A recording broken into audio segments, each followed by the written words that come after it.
Senator McCain's son has served in Iraq as we move to national security. You just said goodbye to your son, who is off. He's going to serve in Iraq. Well, first, on the personal side, what did you say to him as he was leaving for Iraq, and what did he say to you? Well, as a mom, you know, he's heading to Iraq, taking a fifth of my heart with him, you know, and I'm just so extremely proud of him. He's independent and he's strong and he's serving for the right reasons. I'm just as proud of every man and woman in uniform serving our country and trying to usher in democratic values to the rest of the world, even, but protecting our freedoms. I'm very, very proud of these guys and these gals. They are America's finest, and I think that, you know, the Army is lucky to have my son.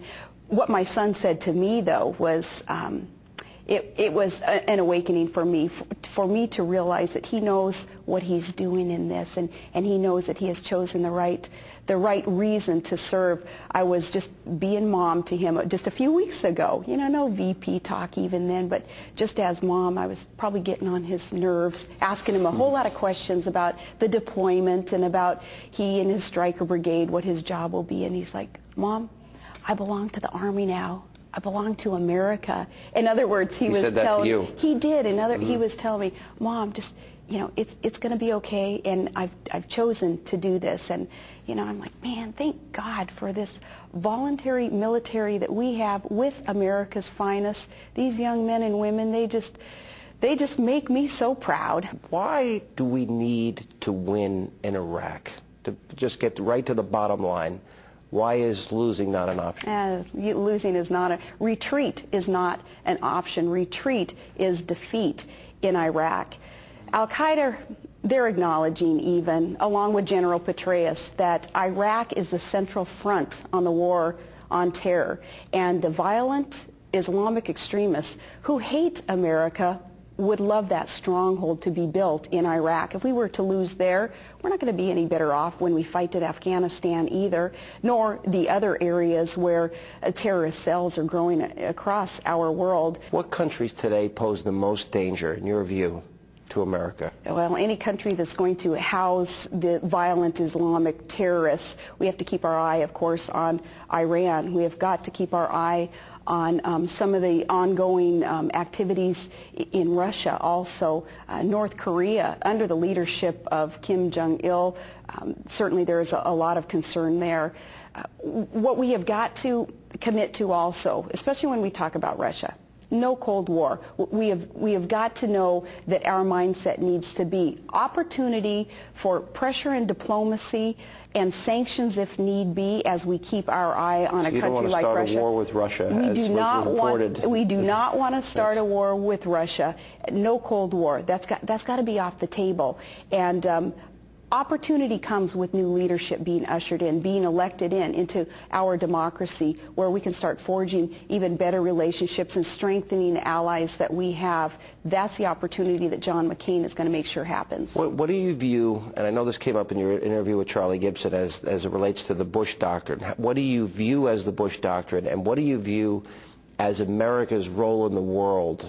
What is our role as a country as it relates to national security? That's a great question. And being an optimist, I see our role in the world as one of being a force for good, and one of being the leader of the world when it comes to the values that it seems that just humankind embraces, the values that encompass life and liberty and the pursuit of happiness. And that's just not just in America, that is in our world. And America is in a position, because we care for so many people, to be able to lead and to be able to have a strong diplomacy and a strong military also at the same time, to defend not only our freedoms, but to help these rising, smaller democratic countries that are just, you know, they're putting themselves on the map right now, and they're going to be looking to America as that leader. We being used as a force for good is how I see our country. When you were first announced as Senator McCain's running mate, the Obama campaign put out a statement, and here's what it was. It said, "Today, Senator McCain put the former mayor of a town of 9,000 with zero foreign policy experience a heartbeat away from the presidency." Perhaps they forgot you got promoted, but How did that make you feel? You know, it's motivating to me, Sean, because it's, okay, not only personally will I have opportunity to prove what the capabilities are here, but I so respected John McCain, his maverick streak in him there really being made manifest in choosing someone who has a track record of that commitment to reform, of being able to share the examples of the reform, the practices that have been implemented and have been good for the people whom I have been serving. I've been working for the people of Wasilla and Alaska, and in my job also in overseeing such a healthy portion of the U.S. domestic production of oil. Those things that I add to the ticket, certainly, you know, our opponents are going to ignore all that, and they're going to send their opposition researchers up to Alaska. They've got dozens of them up there now. They called it a mini army in the Wall Street Journal. Yeah, well, I hope. Did you meet any of them? You were just up there. Did you see any of them? I didn't see them, but I hear that they're all over the place, and I'm just hoping that they're going to spend a lot of money in our local communities and bolster the economy up there. So you're hoping for the economy to benefit from all the media and the op research team of Barack Obama? Yeah, the opposition research too. You know, we know how this works, and certainly they're going to find a few of those who have those ruffled feathers up there, and you know, so be it. We're moving on, and we are focusing on the issues that are important to Americans in this election. It's the economy. It's winning the war. It's a strong education system for our students today, and a very healthy workforce that needs to have opportunity for jobs for our hardworking families in America. That's what the people of America are talking about.